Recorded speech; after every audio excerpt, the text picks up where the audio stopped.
So what do we have here? In the top games in this region, we have Elder Scrolls Oblivion Remastered as one of those top games. As to the ranking, I don't know. It may be mixed up. It may be randomized, but what we're seeing is what we're seeing here. When we also move to the top pre-orders, we still see an Xbox game holding down the fort after having allowed for another one to move into the release window. But what you're seeing here, ladies and gentlemen, is a revenue stream. Xbox said that they were going to pretty much get games to gamers.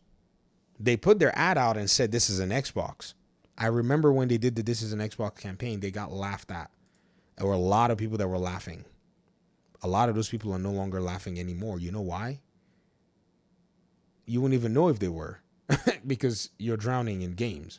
Isn't that what you said? Even the PlayStation fans are enjoying games. And in their minds, this is a good thing. Why would it not be a good thing that you have a game that is accessible to you?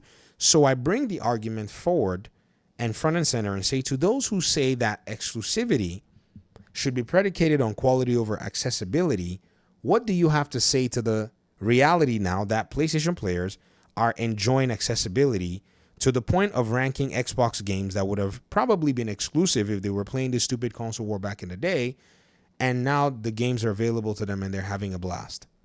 What do you have to say to that? The video didn't end. I'm just waiting to hear a response, if I can. Okay, I guess you have no response. I guess I'll take your silence as, well, that was a very silly notion that you put up there, thinking that somewhere, somehow, exclusivity was going to go ahead and, bring this utopia in gaming that you probably dreamt of. The reality is, ladies and gentlemen, if you're going to make money in today's industry, you must bring value to your customers. I have to question where Nintendo got the audacity to think that it could come out here and scarf its own audience and think that many of them would not consider an alternative, when in all reality, what's really special about games have always been, number one, a good game, and number two, the nostalgia-driven factor of those games that many of us have held dear, that we played when we were much younger or when we were first jumping into gaming or exploring gaming at, say, a much deeper level. I know that Mario Kart, I know that Zelda games, these games are legacy titles, but so is Elder Scrolls. Is nostalgia now the thing that needs to be yanked? Well, then I think these game companies are going to yank that chain. But here's the difference. One of these companies seemingly wants and needs your money and is doing everything to try to get your money. To me, I like these companies groveling to try to get my cash. I don't like the ones that feel like they're entitled to my cash. Xbox is groveling and begging, literally shadow dropping games on Tuesday afternoons and crap, and saying, hey, by the way, if you have Game Pass Ultimate, come in here and play this game. To me, all I see is them saying, man, we respect your money. And if they can do that, then they can, sometimes have it. I think that's fair. That's my opinion anyways.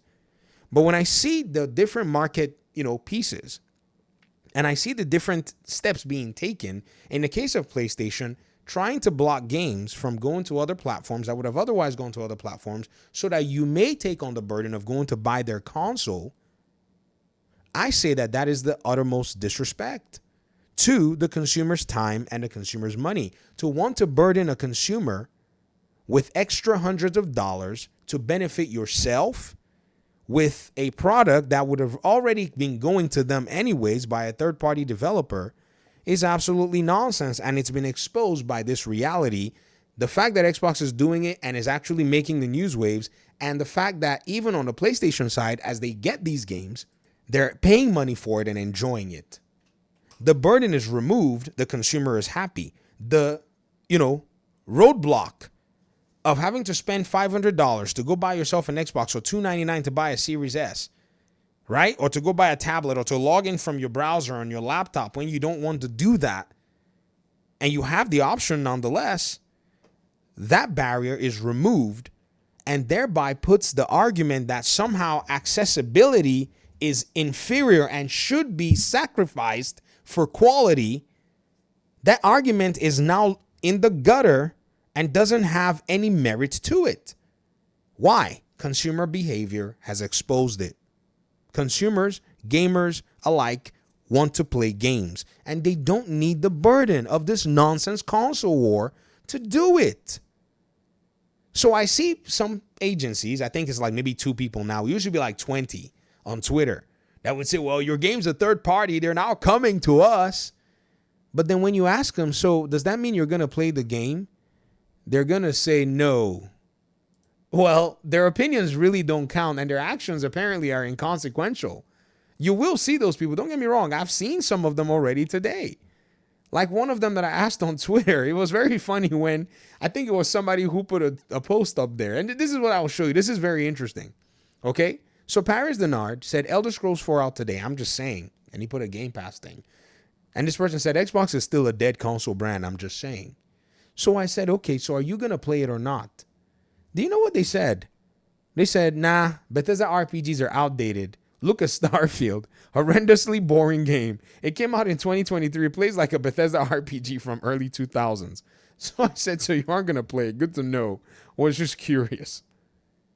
So number one, not only does this person's opinion not matter, their actions are inconsequential. And the reason I can say that their own actions and comments are inconsequential is because on the PlayStation side, there are people who would love to play these games.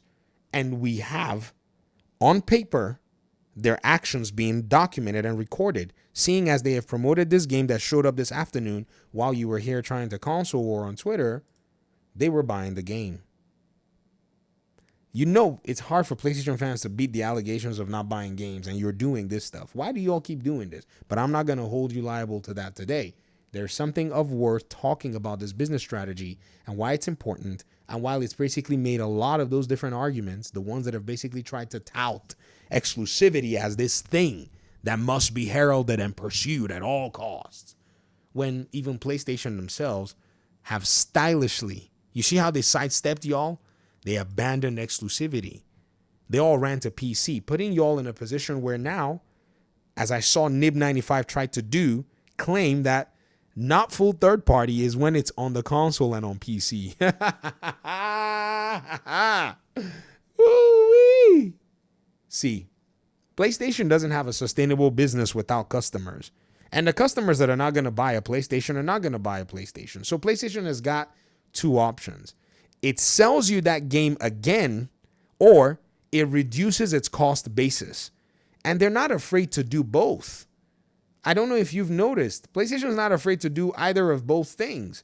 Reducing its cost basis by firing developers while you console war here, thinking that it's some kind of a noble enterprise, or repackages a game that it's already sold to you before and sells it again to you almost immediately, basically 5-year run, or sells you, at best, a texture pack. Oh, yes. Oh, yes. This is exactly where we are in the gaming conversation. Because some have engaged and delved into more console rot, championed anti-consumer practices. PlayStation would have had bank had they cultivated their franchises through thick and thin. They would by now be sitting on IP that you would probably be also having this kind of, stupor that Xbox gamers are having. Because Xbox gamers are like, man, I got to fix my calendar. What did you say was coming out next week? Okay? But in the PlayStation world, what have they done? They've squandered millions of dollars in going to block and poach content from going to Xbox. Their own guy, do you all remember when Hiroki Totoki said something about PlayStation not having a lot of original IP that it can develop? And all PlayStation fans lost their minds and said, where's Killzone? Where's Sly Cooper? Where's Infamous? All these IPs that could have been developed through thick and thin, as Xbox is slugging its way through games like Avowed, which did not have the biggest critical acclaim, Indiana Jones, which basically was coming on the back end of what the cinema side of Indiana Jones had done. Small games like South of Midnight, pushing those titles out there, pushing and innovating. Instead, PlayStation was going to block games, and y'all were championing it. So this environment that you were conditioned to enjoy, this is the repercussion. This is exactly what it's created. And so now you put yourself in a bind where you have to argue against what consumers like. And then consumers look at you, laugh, and then show you what they like by putting their dollars on games when the barriers are removed, making you look like you were sticking your head in the sand the entire time. It's right here. We all see it. Am I seeing what you're seeing? If we're seeing the same thing, then we already know how this thing is playing out. PlayStation's got work to do. They got to bust out of this thing, man, and stop selling the same game 50 times. I mean, I know they did it with Skyrim. I get it. But come on. You know, you got a bunch of IP. Use it. Peace out.